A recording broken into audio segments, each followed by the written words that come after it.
नमस्कार शेतकरी मित्रांनो, ज्यावेळेस आपल्याला हेल्दी आणि टेस्टी फ्रूट खायचे असतात त्यावेळेस आपण मार्केटला जातो, पण तिथं खरंच आपल्याला आरोग्यदायी आणि चांगले फळं मिळतात का ही विचार करण्यासारखी गोष्ट आहे. जर आपण बघायला गेलं तर प्रत्येकच फळामध्ये आपण कार्पेट वापरलं जातं, असं शेतकऱ्याकडून असो किंवा व्यापाऱ्याकडून, त्याला क्वालिटी चांगली मिळवण्यासाठी. आता हा जो केळीचा घड दिसतोय त्यालासुद्धा कार्पेट लावलेलं आहे, पण जर आपल्याकडे 1 किंवा 2 केळीची झाडं असतील, बेटाडं असतील आणि आपण घरगुती गावरान केळी जर खात असतो तर कार्पेट वापरायची काहीच जरूरत नाही. त्यासाठी आपण काय केलं पाहिजे ते आजच्या व्हिडिओमध्ये बघणार आहे आपण. त्याआधी तुम्ही जर आपल्या चॅनलला नवीन पहिल्यांदाच आला असाल तर सबस्क्राईब करा, सोबतच व्हिडिओला लाईक आणि जास्तीत जास्त शेतकऱ्यांपर्यंत शेअर करा. म्हणजे काय तर आपल्याला कमीत कमी शेतकऱ्यांना तरी बिना कार्पेटचं आणि हेल्दी टेस्टी फ्रूट खायला मिळेल. याच उद्देशाने हा व्हिडिओ मी आज बनवलेला आहे, कारण आपण पिकवत असतो आणि दुसऱ्याला चांगलं देण्याचा प्रयत्न करत असतो, पण सोबतच आपण आपल्या आरोग्याकडे सुद्धा लक्ष दिलं पाहिजे.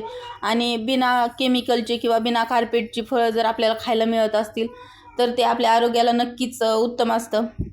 आता हे केळीचा घड आहे, त्याच्यामध्ये आपण काय करणार आहे, एक लिंबू घ्यायचं आणि ते मधून कापायचं.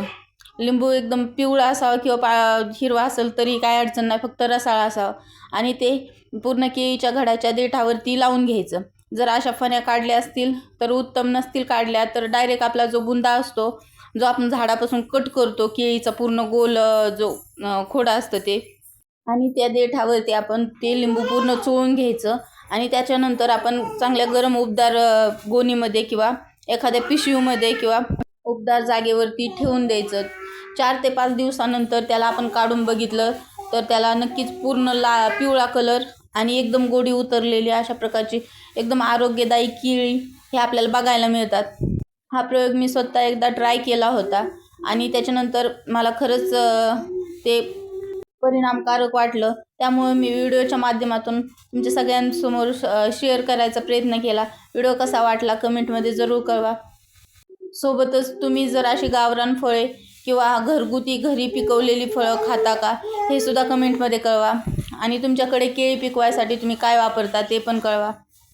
अशा प्रकारे जर कार्पेट न वापरता आपण जर नैसर्गिकरित्या केळी पिकवतो तर त्याला गोडी नक्कीच जास्त राहते आणि सोबतच ते आपल्याला विदाऊट केमिकलसुद्धा ते पिकवता येतं आणि ते नक्कीच उत्तम राहतं.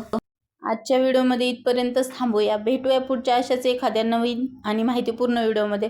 तोपर्यंत आपल्या चॅनलवरचे पाठीमागचे शेतीविषयीचे आणि गायपालनाचे किंवा शेळीपालनाचे इतर व्यवसायांचे व्हिडिओ बघून नक्कीच तुम्हाला फायदा होईल.